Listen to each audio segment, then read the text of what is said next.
Welcome TechBrothersIT. In this video, we are going to learn how to load data to warehouse table from ADLS Gen2 by using pipeline in Microsoft Fabric. So let's go to the workspace here, and here is my sales workspace, and then inside we have different folders. One of the folder I have is called warehouse, and this is my tech data warehouse. That's what we have right here. And once we open that, I have a few of the table, and one of the table is called the product.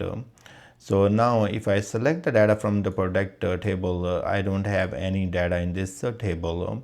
It has some column product ID, product name, category, and price. Now let me take you to the portal.azure.com, and here is my storage. Now if I click on the storage, I'm going to go to containers, and I have 3 containers, and one of them is the input container. Under the input container, I have input folder, and then I have product.csv. If I open this file, you will be able to see there is product ID, product name, category, and price. We have 10 records in this file. I would like to load this product.csv file into my Fabric warehouse table right there. Now, one of the way we can get this data is that we can use copy into that I have used in the T-SQL, and you can see my last video.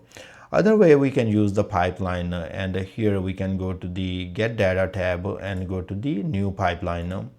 Now once we go there, we can create a pipeline. I'm going to call this one pipeline 2, hit create, and it's going to create a new pipeline. It's going to ask us some questions, so we have to answer those. That means selecting some of the parameters or some of the options. So first of all, what is your data source? In this case, we have a lake house.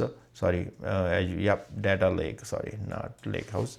So you will say data lake, and then it's going to filter all of the data sources which has the data lake keyword in them. We are interested in Azure Data Lake Storage Gen2. Now provide this URL according to this format. So https :// storage name.dfs.core.windows.net. I'm going to provide this name right there, and you see this is my storage name. I take you back to my portal, and I can show you right here. This is the storage name. Now we go back here, and then it's asking me, hey, what is the authentication method? I'm going to create a new connection here, and then provide that authentication method, the account key. I can give a new name here. Maybe I will say this TechDB ADLS link. Okay, so I will go to the portal again, and then I will go to the network and security, and go to access keys, and here I will click on show and then copy this key. I'm going to go back here and provide the key right there. So now we hit next, and then it's going to ask us more question. Connect to the data source, select preview, and choose the data. Let's click on the input container, and then we are going to select our input folder. Once we select that one, it's going to show us the files. I have only a single file called product.csv. So let's select that file, and now it's going to analyze that file. Here it already selected the file and already taken a look, and it has parsed the file, and it is showing us some preview. The file format, you have limited text, you have Avro, JSON, ORC, Parquet, Excel, and XML. You can select the file according to your type. In my case, it is a delimited text file, so it is a select already. Now in the column delimiter, you can see that we have comma, we have semicolon, we have pipe tab, and other information that you can select according to your file. For the row delimiter, you also have the options. If you go to advanced here, there are some other options you can provide, such as a compression type. You can select the compression type, but in my case, my file is very simple CSV file, so no other options need to be selected. Click on next, and here it is asking me more question. Hey, you want to load to the existing table, or you want to create a new table? In my case, I already have this table, and it's select that product DBO product table. I can select other table if I like, but this is the right table. Now it has already taken a look on the mapping, but I can always say import schemas, and it's gonna analyze that schema for my file and table. Once it analyzes the mapping, it's going to provide me column mapping for my source and destination. On the source side, you can see that I have product ID on the destination side. So my column names are matching. If anyone is not matching, you can always select from the drop down and then choose what is the matching column. They can have different name, no problem. You can always match it here. Now let's click on the next and then we have enable staging.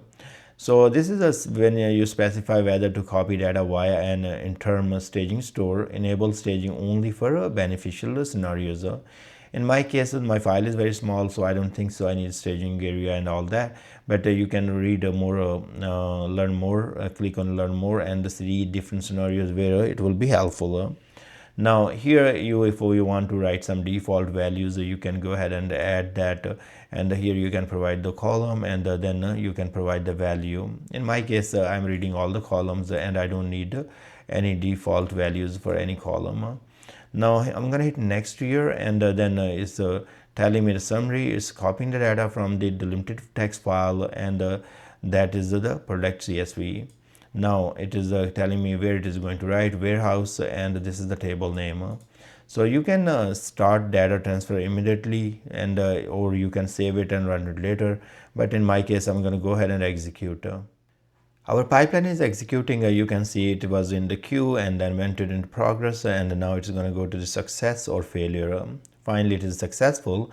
Let's click on this tab right here, copy WXC here, and it is going to show us a detail. It's telling us how much data it has read, 305 bytes and one file. Now it is telling us how much data it has written, 305 bytes and 10 records. So this is all good, and this is the time it has taken to write that data. Let's click on close, and now we can go back here to the warehouse and we can select our data. So let's select the data here, and now we can take a look.